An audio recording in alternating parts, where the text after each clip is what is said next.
Hi friends, मैं हूं आपके साथ नम्रता। बॉलीवुड के जाने माने डायरेक्टर विवेक अग्निहोत्री इन दिनों अपनी फिल्म द कश्मीर फाइल्स को लेकर चर्चाओं में बने हुए हैं। कश्मीरी पंडितों की जिंदगी पर बनी इस फिल्म में कई अहम पहलुओं को दिखाया गया है, लेकिन इसी बीच जाने माने कॉमेडियन कपिल शर्मा इस फिल्म की वजह से लोगों के निशाने पर आ गए हैं। आखिर क्यों लोग कपिल को ट्रोल कर रहे हैं, चलिए आपको बताते हैं। यह हर किसी को पता है कि कपिल शर्मा के शो में भोजपुरी स्टार से लेकर OTT पर नजर आने वाले स्टार्स तक अपनी फिल्में और वेब सीरीज को प्रमोट करने के लिए आते हैं। लेकिन अब कपिल शर्मा पर कश्मीरी पंडितों पर बनी फिल्म को अपने शो में प्रमोट न करने का आरोप लगा है। यही वजह है कि ये शो इस फिल्म को प्रमोट न करने की वजह से विवादों में आ गया है। दरअसल द कश्मीर फाइल्स के डायरेक्टर विवेक अग्निहोत्री ने कपिल शर्मा और उनके शो के मेकर्स पर आरोप लगाया है कि उन्होंने अपने शो पर इस फिल्म का प्रमोशन नहीं किया है, और ये बात उन्होंने सोशल मीडिया पर लिखी है, जिस वजह से लोगों ने अब कपिल को ट्रोल करना शुरू कर दिया है। एक यूजर ने कपिल की क्लास लगाते हुए लिखा, कपिल शर्मा के शो की हालत भी शाहरुख खान के करियर जैसी करनी पड़ेगी। एक और यूजर ने लिखा, Kapil Sharma show is a corrupt show, even flop movies promote in Kapil Sharma show such SRK और Salman. If a movie is already well made, no promotion is required. Pushpa was not promoted, but it earned 108 crores in Hindi. एक और user ने लिखा, कपिल शर्मा भाई ईमानदारी से बता इन्हें क्यों नहीं बुला रहा? क्या आप भी यही चाहते हो कि इनकी फिल्म को पब्लिसिटी ना मिले? भाईजान, आप बहुत बड़े हो, लेकिन जीवन एक सा नहीं रहता, अपने पुराने दिन याद करना। एक और यूजर ने लिखा, किसी प्रमोशन की जरूरत नहीं, अच्छी चीजें खुद ब खुद चलती हैं, भागती हैं और फिर तहलका मचा देती हैं। सीरियस इशू पे बनी मूवी है, कपिल घमंडी व्यक्तित्व है। एक और यूजर ने लिखा, sir Vivek Agnihotri Shri Kapil Sharma is a puppet in the hands of his producer, उसको नाराज तो वो नहीं कर सकता है। Kashmir file doesn't require promotion at this बकवास show. Kapil Sharma doesn't have guts to promote this film in his show. आज से उसके शो को बॉयकॉट। एक और यूजर ने लिखा, इतनी बढ़िया मूवी का प्रमोशन फूहड़ मजाक वाले निम्न दर्जे के शो पर नहीं होना चाहिए। एक और यूजर ने लिखा, कोई फर्क नहीं पड़ता है इस फिल्म पे, बिना प्रमोशन का ही सबका रिकॉर्ड तोड़ेगा, लेकिन कपिल शर्मा बहुत ही गलत कर रहे हैं। ये एक तरह से आवाज दबाने का एक कुटिल चाल है। तो देखा आपने कपिल शर्मा पर लोग किस कदर नाराजगी जाहिर कर रहे हैं। बता दें, हाल ही में फैंस ने विवेक से कहा था कि उन्हें इस फिल्म का प्रमोशन कपिल के शो पर करना चाहिए ताकि ये और लोगों तक पहुंचे। ऐसे में फैंस के ट्वीट के बाद विवेक अग्निहोत्री ने जवाब दिया, जिसने हर किसी को हैरान कर दिया। एक यूजर ने ट्विटर पर विवेक को टैग करते हुए पूछा, विवेक सर, इस फिल्म को कपिल शर्मा के शो में प्रमोट करने की जरूरत है, आपने सबका सहयोग किया है, प्लीज इस फिल्म को भी प्रमोट करें, हम सब मिथुन दा, अनुपम खेर को एक साथ देखना चाहते हैं, धन्यवाद। इस ट्वीट पर विवेक ने जवाब देते हुए लिखा, मैं ये फैसला नहीं ले सकता कि कपिल शर्मा शो में किसे बुलाना चाहिए, ये पूरी तरह से कपिल शर्मा और उनके मेकर्स पर डिपेंड करता है। जहां तक बॉलीवुड की बात है तो एक बार मिस्टर बच्चन ने गांधी परिवार के लिए कहा था, वो राजा हैं, हम रंक। विवेक यही नहीं रुके, उन्होंने आगे कहा, मैं भी उनका फैन हूं, लेकिन फैक्ट ये है कि उन्होंने हमें अपने शो पर बुलाने से मना कर दिया, क्योंकि हमारी फिल्म में कोई भी बड़ा स्टार नहीं है। बॉलीवुड में नॉन स्टार निर्देशक, लेखक और अच्छे कलाकारों को कोई नहीं पूछता। विवेक के इन आरोपों के बाद कई यूजर्स ने कपिल शर्मा को आड़े हाथों लिया और उन्हें ट्रोल कर दिया। बता दें, फिल्म द कश्मीर फाइल्स की कहानी 90 के दशक में कश्मीरी पंडितों के पलायन और उनकी निर्मम हत्याओं के बारे में बयां की गई है। इस फिल्म में मिथुन चक्रवर्ती, दर्शन कुमार, अनुपम खेर, पुनीत इस्सर, मृणाल कुलकर्णी, अतुल श्रीवास्तव और पृथ्वीराज सरनाइक जैसे सितारों ने काम किया है।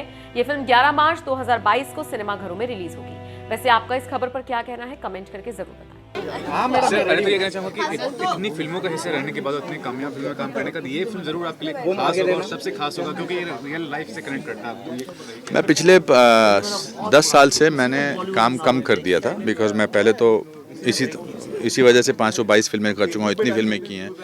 तो मैं ये फिल्म बाकी फिल्मों की तरह ज़रा ज़्यादा फोकस है, और ख़ासकर ये तो मेरे दिल के बहुत करीब है, क्योंकि ये कश्मीरी पंडितों की त्रासदी है, उनकी ट्रेजेडी की कहानी है, और इसको पर्दे पर लाना कला का भी उसमें हाथ था, और मतलब क्राफ्ट का भी काम था एज एन एक्टर, और दिल के जितने भी टुकड़े हो सकते थे उनको भी लोगों तक पहुंचाना बहुत ज़रूरी था।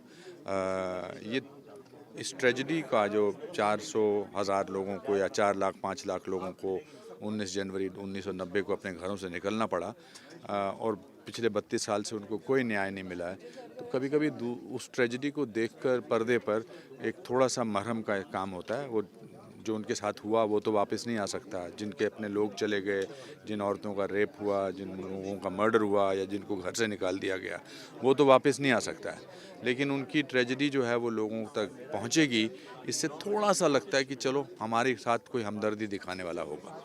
फिल्म के जो निर्देशक है हमेशा कुछ अलग करने की कोशिश करते हैं। पहले भी जो फिल्म बनाई थी वो भी अलग थी, ये भी अलग है। क्या कहना चाहेंगे, कितना बड़ा एक रिस्क फैक्टर इन्वॉल्व होता है जब कुछ अलग करने का? मुझे विवेक की फिल्म ताशकंद फाइल्स बहुत अच्छी लगी थी। बुद्धा इन ट्रैफिक जैम में मैंने खुद भी काम किया था। कभी कभी अपनी कॉलिंग मिल जाती है, आपको लगता है कि अब ये मैं बनाना चाहता हूँ, ये मुद्दे से जुड़ी हुई फिल्में मैं उनमें काम करना, उन पर पिक्चर बनाना चाहता हूँ।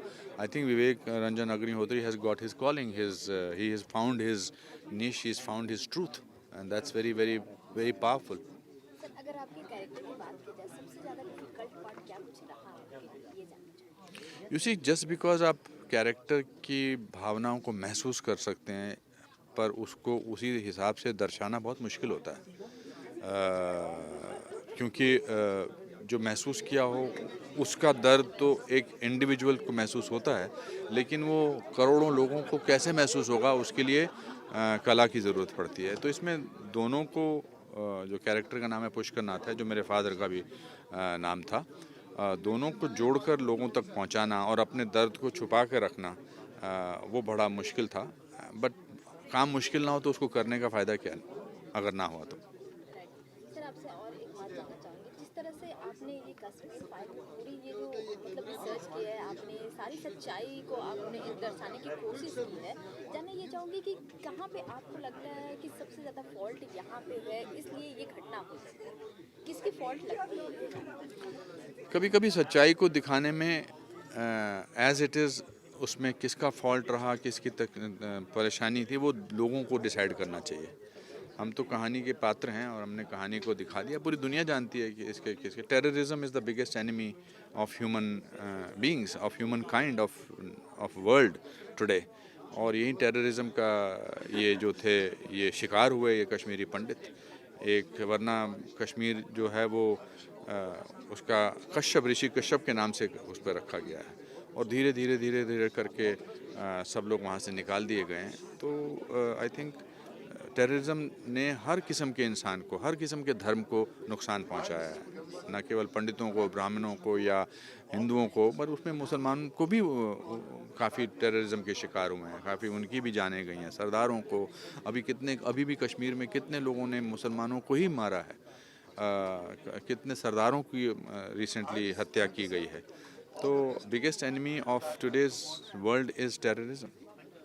नमस्कार।